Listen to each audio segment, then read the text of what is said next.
Hello friends, I'm glad you are here tonight, and before we step into the streets of ancient Rome, let me ask you something. Where are you listening from, and what time is it for you right now? I always find it fascinating to imagine this story being heard in so many places at once, by people who live far apart but share the same moment of listening. Some of you might be lying down in bed, ready to fall asleep. Some may be drifting already, half awake, half dreaming. And some may be wide awake, curious about history. Wherever you are, this story is for you. Tonight, we begin a long journey into the life of someone rarely remembered in history books. We will not follow the generals or the emperors or the senators dressed in fine togas of purple trim. No, tonight we will walk beside a man named Marcus.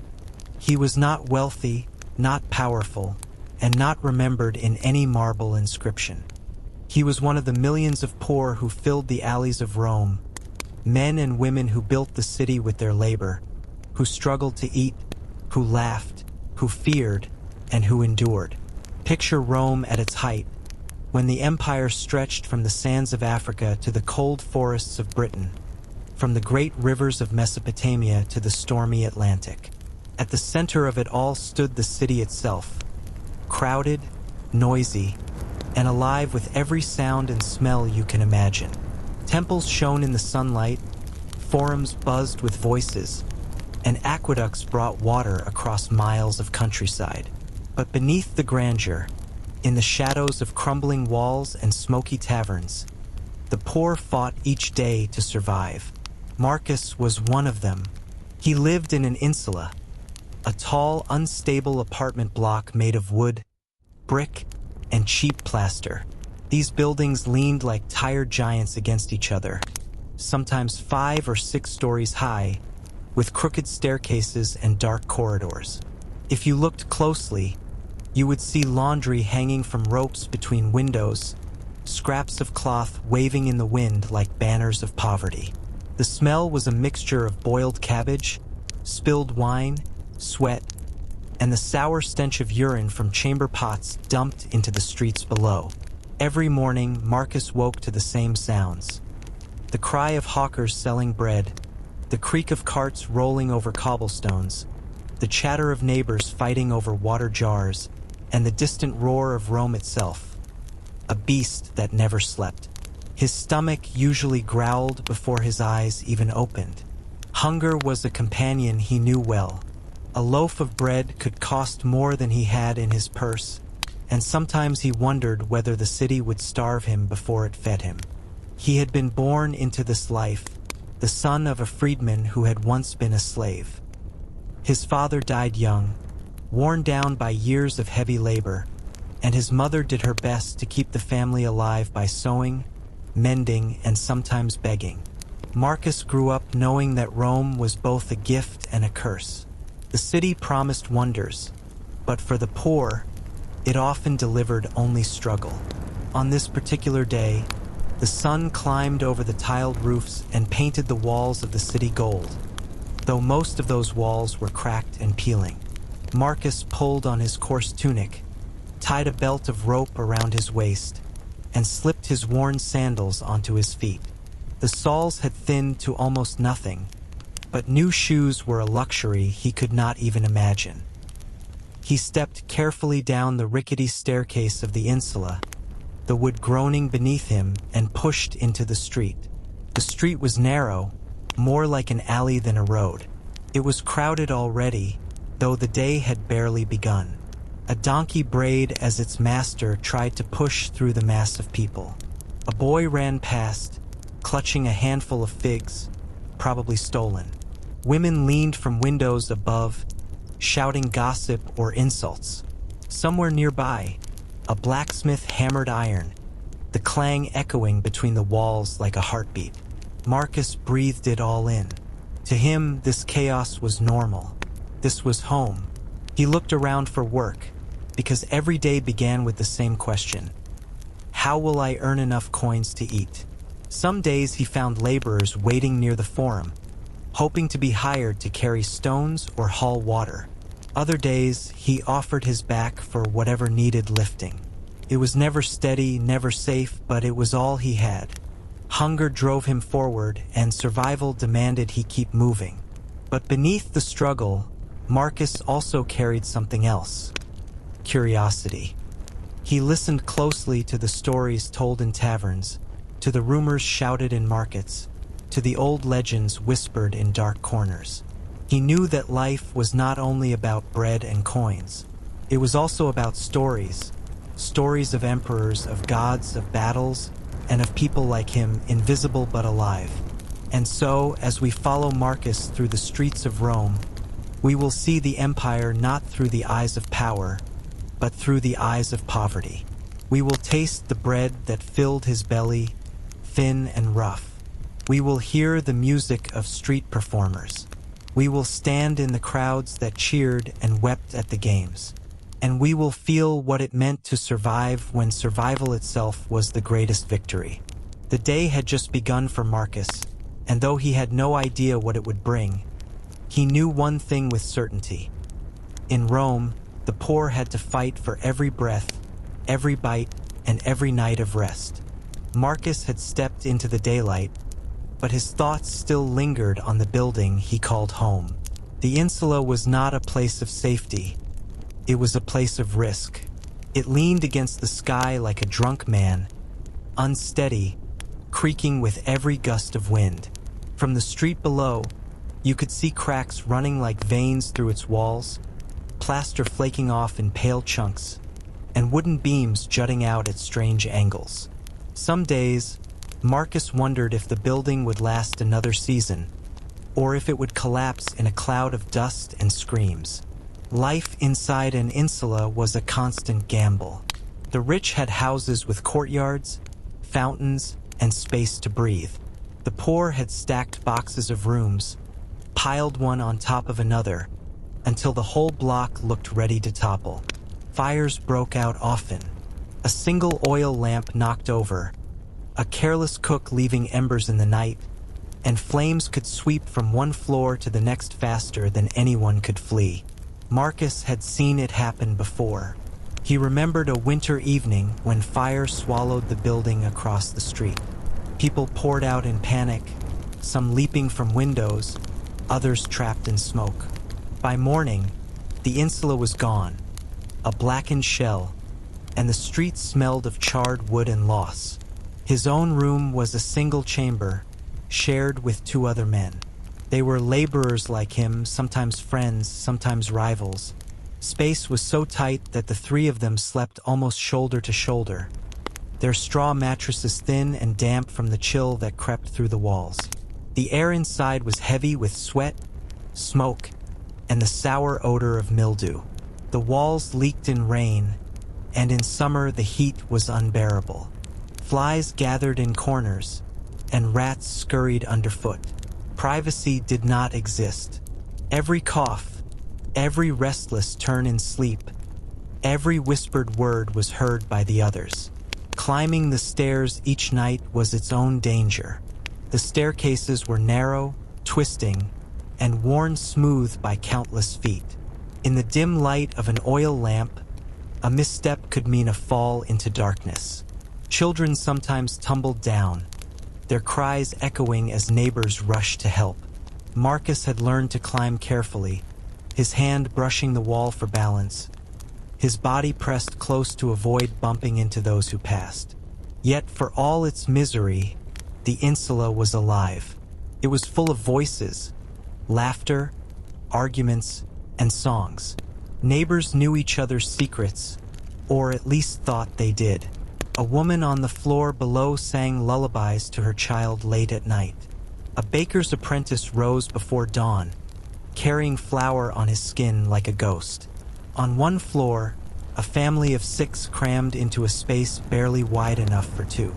They cooked their meals over a small clay stove, the smoke seeping into Marcus's chamber above, filling it with the smell of onions and burning oil. Water was another struggle.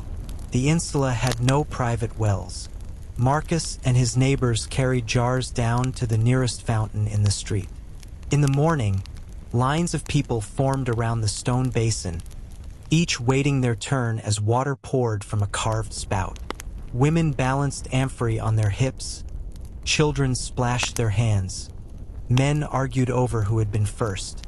Fights sometimes broke out. Marcus once saw a man shove another into the fountain itself, the splash drenching everyone nearby as laughter and curses filled the air. At night, the building groaned with life. Couples whispered in the dark, old men coughed in their sleep, and sometimes music drifted from the upper floors. The tune of a flute, thin and reedy, played by a boy dreaming of better things. But alongside music came the other sounds.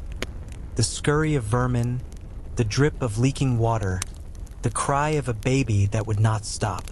To sleep in an insula was not to rest, but to endure. Marcus often wondered how many people shared the building with him. Dozens? Hundreds? He had never counted, but he knew the walls were packed tight with families.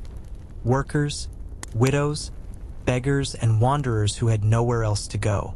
The building was its own small city, filled with lives that touched but rarely mixed.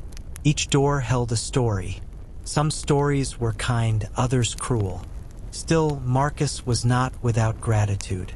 However fragile, however filthy, his insula gave him shelter from the cold rain of winter and the burning sun of summer.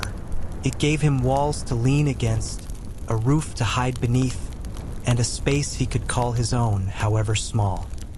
He remembered stories of those who had no roof at all, men who slept in doorways or curled under arches in the Forum, their bodies stiff from cold. Compared to them, Marcus considered himself fortunate, though fortune in Rome was measured in crumbs. The thought of the building's collapse always lingered in the back of his mind. When he lay awake at night, listening to the groan of beams above, he sometimes imagined the sudden roar of wood snapping, the walls folding in on themselves, and the crush of stone. He imagined neighbors screaming in the dark, the fire spreading, the suffocation of smoke.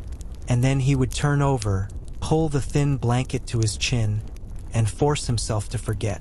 Tomorrow the building might fall, but tonight he was alive inside it. And that was enough. For Marcus, food was never a certainty. It was not a question of what to eat, but of whether there would be anything at all. The rich dined on roasted meats, fish from distant seas, sweet honey cakes, and wine aged in fine jars. For men like Marcus, survival meant chasing scraps, bargaining for crusts, and stretching every coin until it bent. The cheapest and most common meal was bread. Hard loaves of coarse grain, dark and heavy, filled more bellies than any banquet ever did. Sometimes the bread was fresh, warm from the oven, its crust cracked and steaming. More often, Marcus found himself chewing on bread that was days old, stiff as wood, dipped in water or watered wine just to soften it enough to bite. To fill the taste, he would smear a thin line of garum, the infamous fish sauce that clung to everything it touched. It was made from fermented fish guts, a sharp, salty liquid that some loved and others despised. To Marcus, it was flavor, and flavor was a luxury. The grain supply was the lifeline of the poor. Ships carried wheat from Egypt across the sea, unloading in Rome's ports. From there, carts hauled the grain into the city, where it was baked into bread and distributed. On good days, Marcus received part of the grain dole, the annona, when officials gave out free or cheap grain to keep the crowds from rioting. He would stand for hours in long lines, pressed shoulder to shoulder with others just as desperate. The lines stretched through alleys and around corners, filled with mutters, curses, and the occasional shove. If he was lucky, he went home with a sack of grain, heavy on his back, a treasure worth more than gold to his empty stomach. But not every day brought luck. When supplies ran short, when officials skimmed their share, or when the river barges were delayed, Marcus felt hunger gnaw deeper. On those days, he searched the markets for cheap figs, bruised vegetables, or beans that merchants were eager to sell before they rotted. He had learned to buy near closing time, when sellers dropped their prices rather than carry goods home. Sometimes he bartered, offering labor in exchange for a handful of olives. Sometimes he simply went without. Meat was rare. A scrap of goat or a sliver of pork was a feast. More often, Marcus ate lentils, onions, and whatever greens he could find. He laughed bitterly at the rich, who called peasants and poor folk bean eaters, as if beans were shameful. But to him, beans were life. They were filling, cheap, and easy to boil over a small clay stove. On nights when he had beans and bread together, Marcus felt as though he had eaten like a senator. Wine was part of every meal, though not the kind you might imagine. The poor drank wine that was sour, thin, often watered down until it barely deserved the name. Merchants mixed it with herbs or honey to mask the taste. Some stretched it with so much water it was closer to vinegar than wine. Yet even so, wine carried comfort. It dulled hunger, warmed the body, and for a short time, made Marcus forget the emptiness of his belly. Street food was another source of survival. Rome's alleys were lined with small stalls where cooks sold hot meals, porridge, flatbreads, cheap stews. For a coin or two, Marcus could buy a bowl of chickpeas simmered with herbs or a pancake fried in oil. The smells tempted him constantly. Walking through the forum, he would breathe in the scent of roasting chestnuts, of grilled sausages he could not afford, of spiced pastries meant for richer mouths. His stomach growled louder with every step. He remembered one day when he had only a single coin left, worn and small. He turned it in his hand again and again, wondering if he should save it or spend it. Hunger won.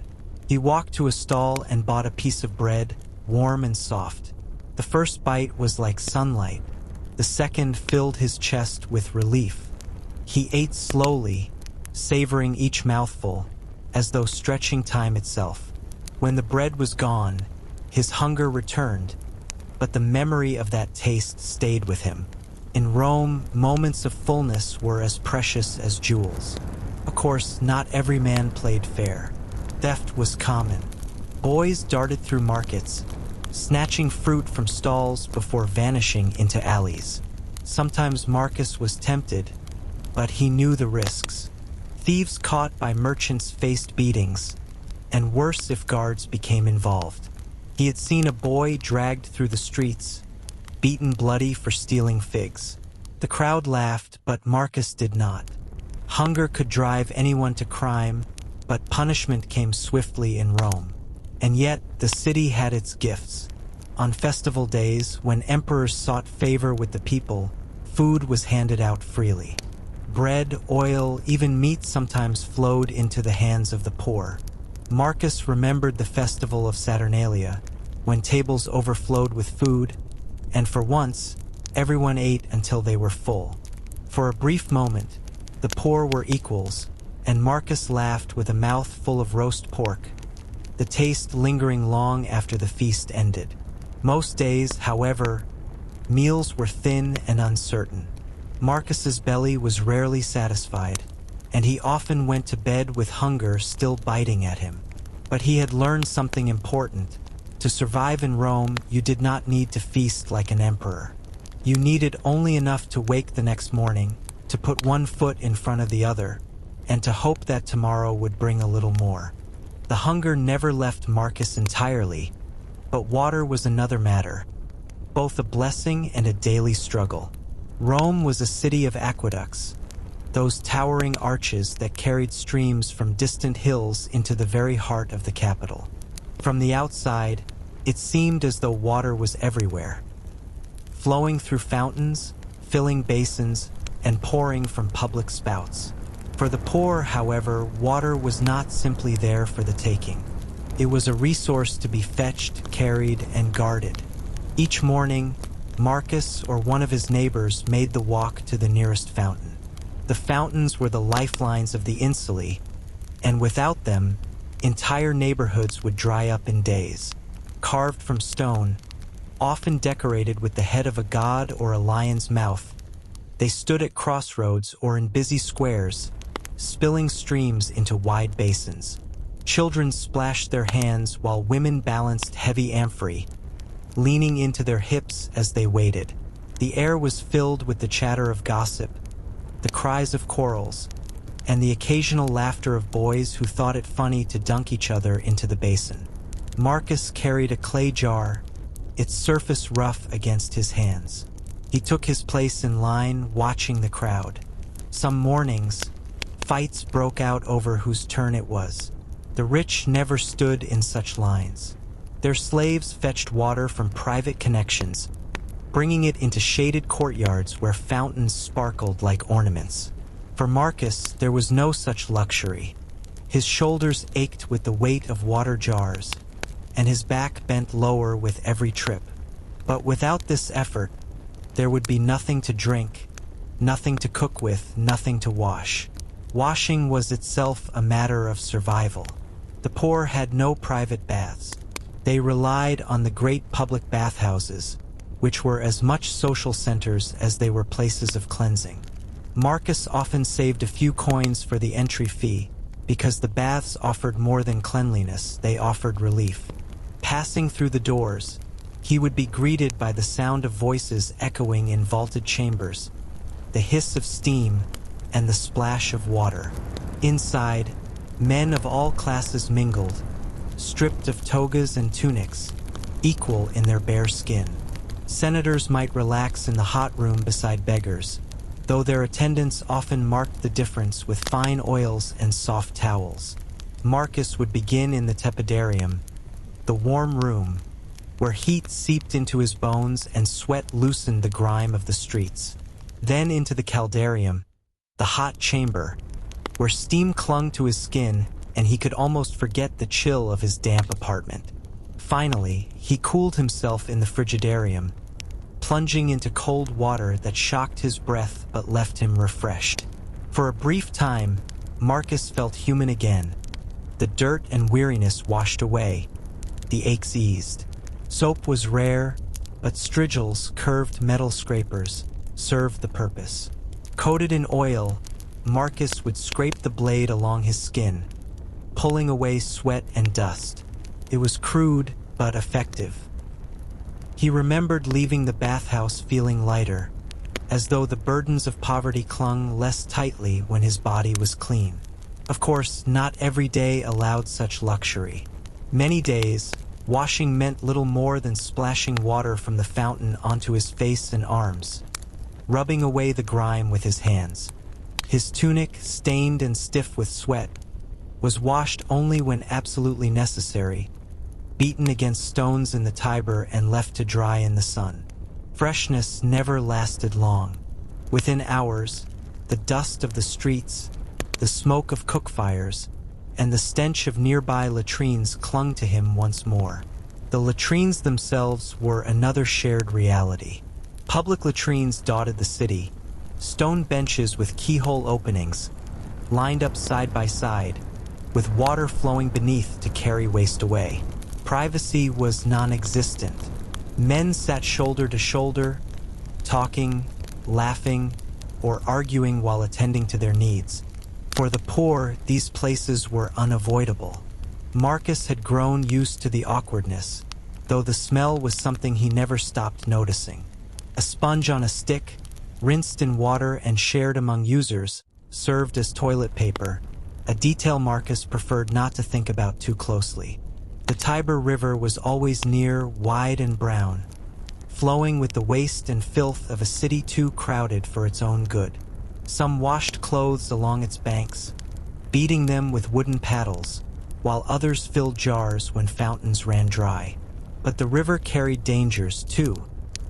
Sickness spread through its waters, and those who relied on it too much often fell ill. Marcus knew the risk, but sometimes there was no choice. Hygiene was not simply about comfort. In Rome, disease was a constant threat. Crowded insulae, shared water, and dirty streets turned the city into a breeding ground for fevers and plagues. Marcus had lost neighbors to sudden illnesses, their bodies carried out before anyone even knew what had struck them. Doctors were expensive, and remedies were uncertain. Clean water and regular bathing were the closest things to medicine the poor could afford. Yet, in its way, the system worked. Rome's aqueducts were marvels of engineering, arches stretching across valleys and hills, feeding the city with a constant stream. Marcus often looked at them in awe, wondering how stone and mortar could bend water to the will of men. He knew that without them, the poor would have nothing. Even emperors depended on the steady flow, for without water, the city would starve and riot. As Marcus carried his jar back through the streets, he passed other men doing the same. The sight was universal. Bent backs, wet footprints, jars heavy with life itself. Water was Rome's greatest gift, but for the poor, it was also a daily burden, carried one clay jar at a time. Marcus noticed that in the crowded streets, it was not only the poor who hurried to keep their place in line, but also freedmen, and sometimes even foreigners who had settled in Rome hoping for a chance at survival. He often wondered if life had always been this harsh, or if the city itself created its own hunger by drawing too many souls into its walls. The daily rations, mostly grain, were handed out with little ceremony. A clerk scratched names onto a wooden tablet while workers filled sacks with coarse wheat. It was enough to keep people alive, but rarely enough to keep them satisfied. Marcus learned quickly to guard his share on the walk home. Thieves hid in alleys, waiting to snatch even a handful of food from someone weaker. His mother often stretched the grain with lentils, onions, or wild greens she found growing by the roadside. Sometimes, if fortune smiled, she bought a scrap of salted fish from the market, its sharp brine giving the simple porridge a taste of the sea. On rare feast days, when wealthy patrons handed out gifts, the family might share a small piece of pork, and Marcus would remember it for months afterward. The way the fat melted on his tongue, the way it felt like a holiday even if no festival was near. Work was another constant battle. Marcus and his father would take any labor they could find, hauling stones for builders, cleaning latrines, carrying water jars to wealthy homes. The pay was low, the hours long, and the danger of injury always present. Still, Marcus saw that every day without work meant another day without food. His father sometimes returned with blisters bleeding through his sandals, but he never complained. He only said, "Better sore feet than an empty stomach." Yet amid the struggle, the city itself offered strange wonders.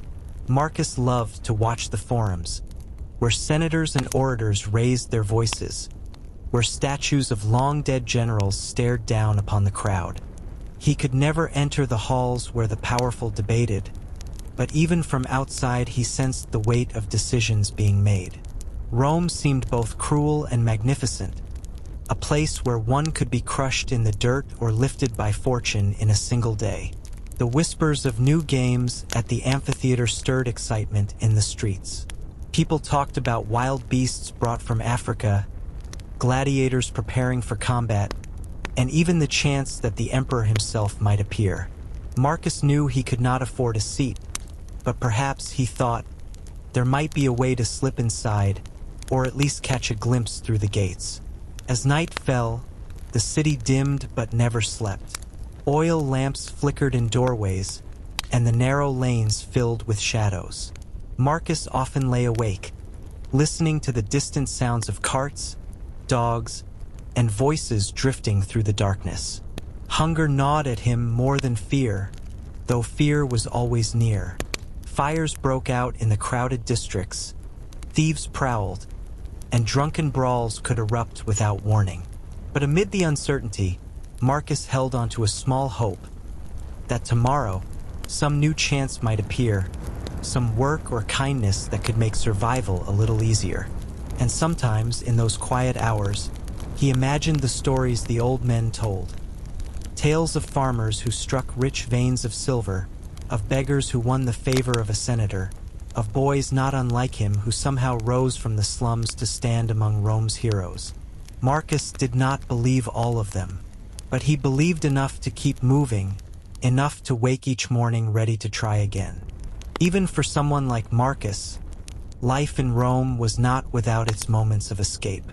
The city pulsed with sound and spectacle, and sometimes, amid the struggle for bread and work, the poor could find brief relief in entertainment. The greatest of these was, of course, the games at the Colosseum. Marcus had never owned a seat, and most likely never would. But that did not stop him from weaving through the crowds or standing at the edge of a gate to catch glimpses of what others called wonders. On market days, he would walk with a sense of anticipation. Street performers juggled flaming torches, acrobats tumbled in the squares, and musicians played shrill pipes that rose above the clamor. Children laughed at clowns who tumbled into puddles, while mothers shook their heads, warning them to behave. The smells of roasting meats and sweet cakes drifted on the wind, teasing Marcus's stomach even as his purse remained nearly empty. For a few coins, he could buy a piece of fried dough, blackened at the edges, sprinkled with honey or sugar if the baker was feeling generous. Small as it was, it felt like a feast, a celebration in the midst of scarcity. The Colosseum was different. Even from the outer walls, Marcus could hear the roar of the crowd. The amphitheater, massive and rising like a stone giant, held thousands of spectators, each eager for the thrill of violence and skill. He remembered the first time he pressed against the iron gates, trying to see over the shoulders of the taller men. Lions paced in their cages, their golden eyes blinking in the sunlight, and gladiators trained with swords and shields, their muscles gleaming in faces set in grim determination. The air smelled of sweat, blood, and dust, the raw sense of life and death intertwined. He listened to the announcer's voice, calling the crowd to attention, describing the combatants and beasts. Some were slaves, some were prisoners of war, others volunteers seeking fame or fortune. Marcus felt both fear and fascination. He could not imagine stepping into the arena himself, though he had heard of men who did, men who saw wealth and glory in exchange for the chance to survive a single day. He shivered, imagining the roar of the crowd as swords clashed, as beasts lunged, as the condemned fell. Yet, at the same time, he felt a strange longing, a tiny spark of hope that maybe, just maybe, there was a way to escape his ordinary misery through courage or chance. Back in the streets, festivals offered other forms of relief. Saturnalia was the favorite, a time when roles were reversed and the poor could mock the rich without fear. Families shared food openly, sometimes too little to satisfy, sometimes more than expected. Masks, candles, and music filled the nights, and for a few hours, Marcus felt part of a city not just built on labor and hunger, but on laughter and fleeting joy. He would watch actors perform comedies, their exaggerated gestures and voices making even the hardest men chuckle, if only briefly. Games, festivals, and performers were not just entertainment. They were survival in another sense. They gave the poor an emotional reprieve, a reason to keep moving, a reminder that life was not only work and hunger. Marcus often returned to his cramped room after such outings with a lighter heart, carrying a small piece of bread or a roasted chestnut tucked in his pocket as a souvenir, a tangible proof that pleasure existed even for men like him. But the city demanded balance. Joy was fleeting, and once the sun dipped below the tiled roofs, the shadows returned. Crowds dispersed, streets emptied, and the harsh reality of hunger, cold, and labor crept back into the corners of Marcus's life. He walked carefully through alleys, mindful of loose stones, piles of refuse, and the occasional thief who saw opportunity in the dark. Entertainment gave him courage and distraction, but it never filled his belly. It never paid the coin he needed for water or a loaf of bread. Yet, It gave him something equally important: a glimpse of life beyond mere survival, a whisper of possibility that kept him moving through the endless struggle. Even as he fell asleep that night, the echoes of music, laughter, and the roar of the Colosseum lingered in his mind.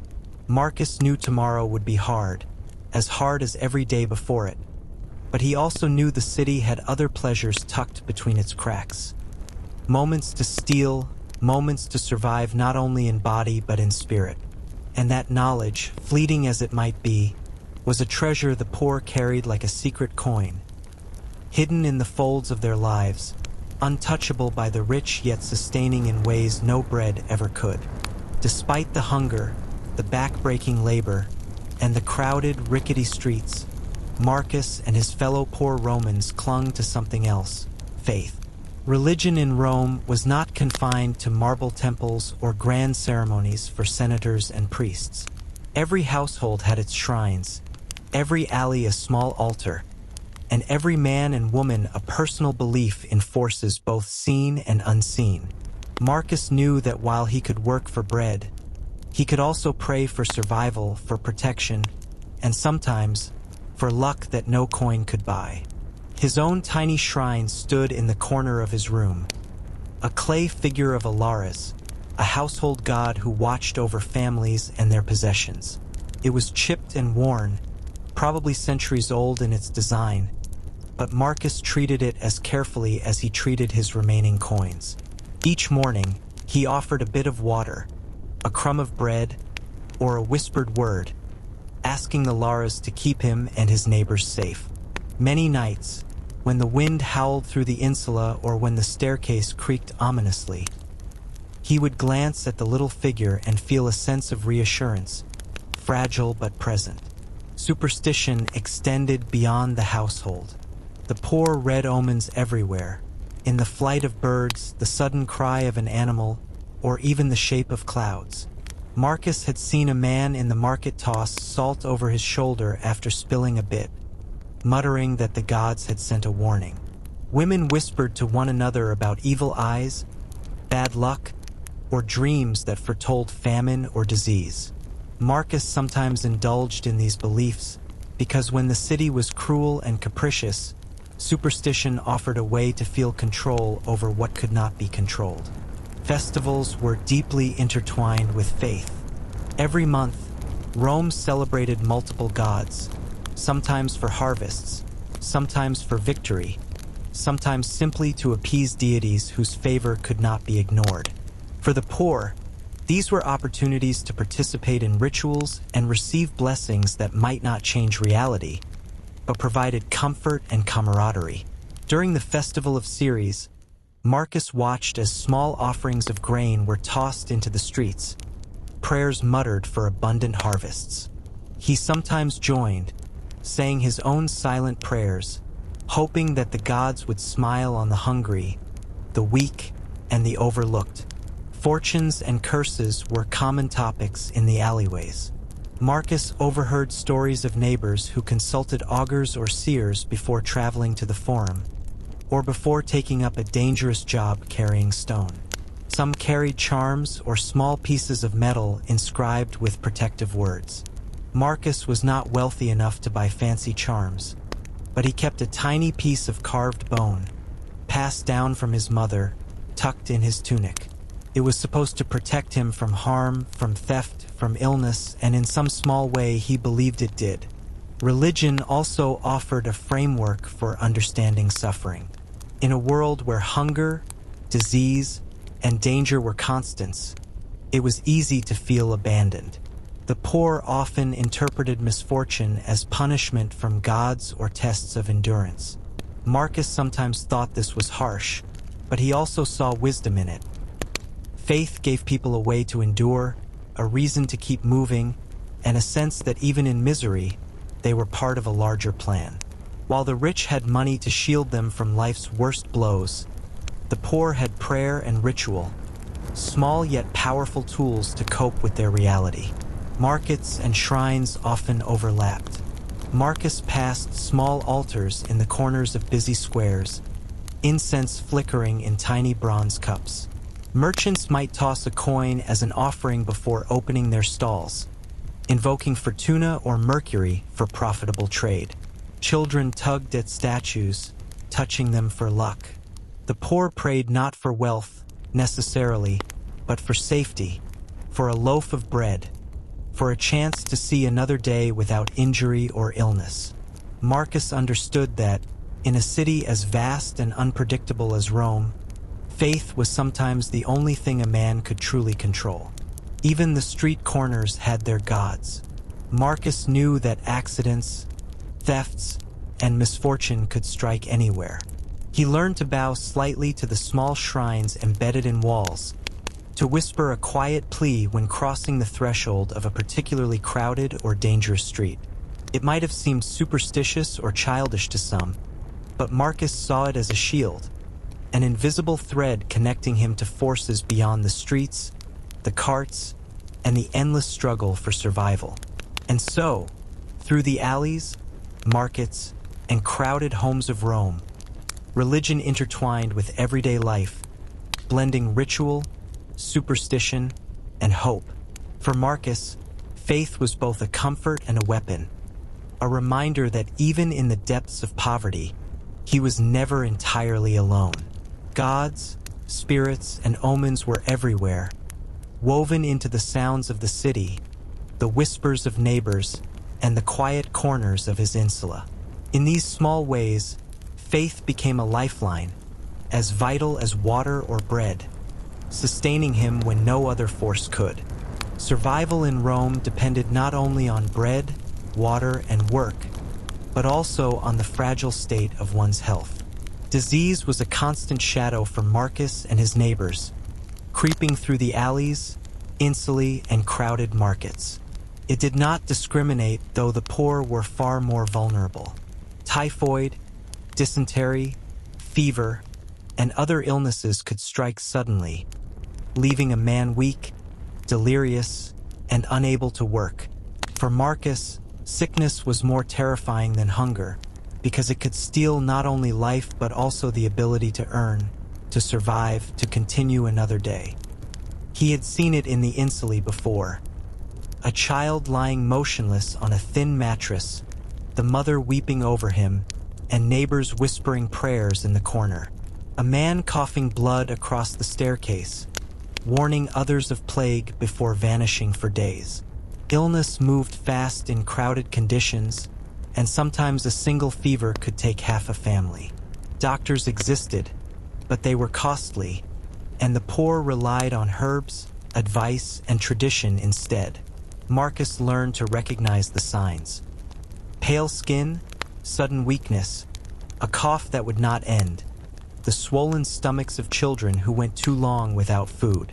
Remedies were often crude, but people swore by them. A poultice of crushed herbs might be placed on a wound. Hot baths were believed to draw fever from the body. Vinegar, honey, and garlic were used to fight infection. Marcus had a small collection of these remedies, passed down from his mother, who had learned them from her own mother. They were never guaranteed to work, but in a city where doctors could cost a fortune, even a fragile chance was valuable. Contagion was understood in fragments. People noticed patterns without knowing germs. When neighbors fell ill, others often fled, leaving the sick to themselves. Some families fled to the countryside when rumors of fever spread through the insulae. Marcus had considered this once, packing a small bundle of belongings and heading to the hills outside the city. But Rome was home, and he had no family there, only the cramped room, the alleyways, and the small rituals that kept him grounded. He returned, carrying nothing but anxiety and a renewed caution. In the markets, illness was everywhere. Fruits and vegetables could carry rot or filth. Meat, if improperly stored, could harbor disease. Water, even from fountains, was sometimes tainted. Marcus had learned to boil water when he could, to pick through produce carefully, and to smell the meat before buying. Still, illness often found him despite precautions. The streets were crowded, sweat mingled with smoke, and infections spread through the bodies packed close together. Even minor wounds were dangerous. A scraped knee from a staircase, a cut from a cooking knife, or a burn from the stove could fester, becoming serious infections without proper care. Marcus had seen neighbors lose limbs, not to great violence, but to infections that went untreated. It was a brutal reminder that survival in Rome was never certain. Each day demanded vigilance, quick thinking, and sometimes sheer luck. The poor also relied on community for survival. Neighbors helped one another, sharing advice, herbs, and even portions of bread when someone was too sick to work.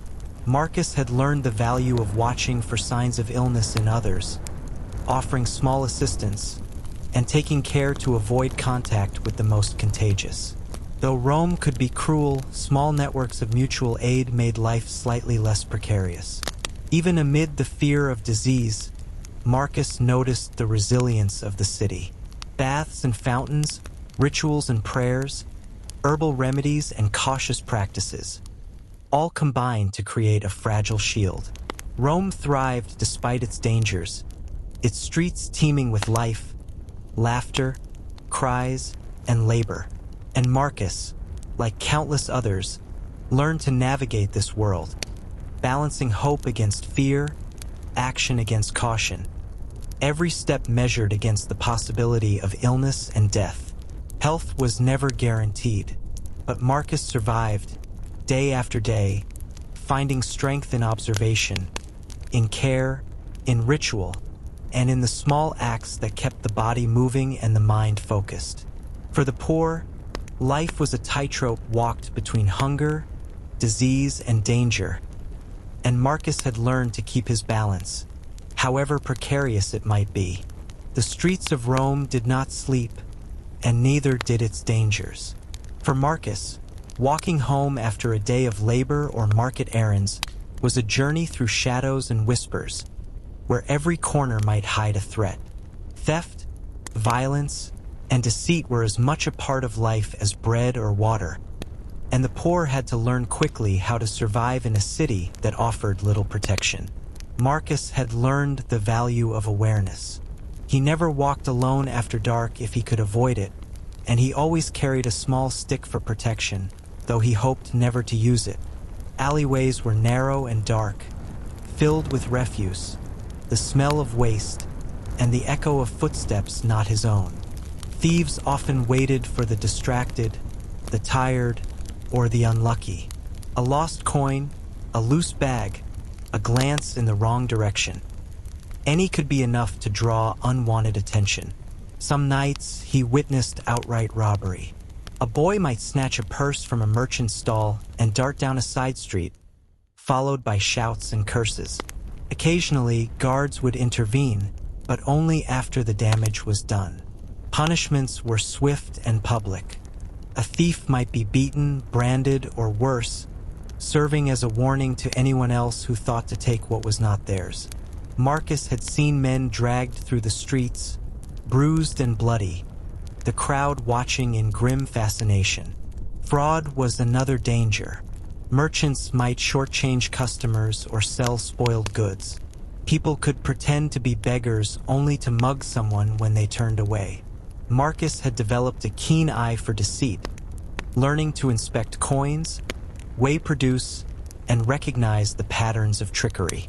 He became cautious, slow to trust, and quick to calculate the cost of each interaction. Survival depended on such vigilance. Yet crime was not only external. It sometimes came from within the community. Desperation drove neighbors to steal from one another, or to manipulate friendships for scraps of food or coin.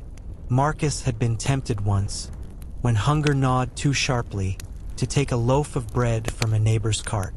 But the memory of past punishments, beaten bodies, and public shame stopped him. He realized that survival required more than cunning. It required patience, restraint, and a keen sense of timing. The law itself was unpredictable. Rome's magistrates and guards enforced order, but often favored the wealthy. The poor could rarely afford legal defense, and accusations carried weight even when false. Marcus knew men who were thrown into dark cells for minor offenses, left to rot until friends or family could bribe officials for release. Fear of the law became a constant companion, shaping decisions, walks through the streets, and even the choice of jobs. Some work seemed safe until it drew the attention of a guard or a jealous rival. Then safety evaporated in an instant. Night brought additional dangers beyond theft. Fires could spread rapidly through the dense insulae, and in the chaos, survival was a gamble. Rats scuttled through streets and buildings, carrying disease, gnawing at food stores, and startling the unwary.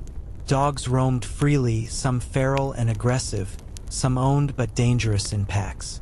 Marcus had learned to walk lightly, to listen carefully, and to trust his instincts when navigating the city's maze. Despite all these hazards, Marcus developed a network of knowledge. He knew which streets were safest at which hours, which merchants were honest, and which alleys to avoid. He exchanged warnings with neighbors, shared tips about guards' patrols, and sometimes lent a hand to protect someone from imminent danger. These small acts of vigilance were more than courtesy. They were survival strategies, tools to navigate a city that could kill as easily as it fed. Crime also carried stories, legends of cunning thieves, audacious escapes, and the occasional clever trickster who outwitted the law. Marcus listened to these tales eagerly, learning both what to emulate and what to avoid. Every whispered story, every report of punishment, became a lesson. Rome was a city of opportunity, but the opportunities were often hidden behind peril, and knowledge was as valuable as any coin. In this way, Marcus survived not only through strength and labor, but through awareness, caution, and the ability to read the rhythms of the city. Each night he returned home, heart racing but body intact. He counted it a victory. For the poor, safety was never guaranteed. Yet Marcus had learned to move through danger with eyes wide open, ready for whatever the streets might throw at him next. After a long day navigating hunger, labor, and the dangers of the streets, Marcus returned to his home, or rather, his apartment within the insulae. These towering, crowded buildings were home to thousands of Romans, but for the poor, they were both shelter and constant challenge. The insulae were cramped, often several stories high, constructed hastily from brick and wood, and prone to decay. Every day, Marcus balanced the need for safety against the ever-present risk of fire, collapse, or theft. His room was small, barely enough space for a thin mattress and a clay chest for his few possessions. The walls were cracked, plaster falling away in chunks, revealing rough brick beneath. Sunlight entered only through a small window, letting in air but little warmth. On winter nights, the chill crept into the room, biting through his tunic and blanket alike. Summer brought its own misery, with heat trapped between the walls, mixing with the smell of refuse and sweat from neighbors. Despite these hardships, it was home, and Marcus knew that even the meager comfort of a small, private space was better than sleeping on the streets. Noise was constant. Footsteps echoed through the staircases. Children cried, merchants argued, and neighbors shouted across narrow alleys. Marcus learned to block out the din, developing a tolerance for the chaos that surrounded him. Privacy was rare. Walls were thin, and every cough, every whispered argument, traveled easily from one room to the next. The poor had learned to adapt, finding quiet corners to sit, fold laundry, or simply rest for a few moments in the midst of disorder. Neighbors played a vital role in survival. Marcus knew them all by sight, some by name. They shared knowledge of markets, warned each other of dangers, and occasionally offered small kindnesses. A piece of bread, a spare jar of water, or advice on a shortcut through the city. These networks were fragile but essential, a subtle system of reciprocity that allowed life to continue in a place where comfort was scarce and danger ever present. Marcus watched the interactions carefully, learning when to trust, when to withdraw, and when to intervene. Staircases were another hazard. The insulae often had several flights of narrow steps, twisting in dark corners with no railing. Marcus had learned to navigate them lightly, eyes trained for loose stones, protruding nails, or spilled water. A misstep could lead to injury, and for the poor, injury was more dangerous than hunger because it prevented work and made survival even harder. Many neighbors had been punished by chance or carelessness, falling and breaking bones, unable to move for days while food and coins dwindled. Bathrooms were communal, sometimes a single latrine per floor. Marcus had grown used to the smells, the lack of privacy, and the careful coordination required to avoid long waits.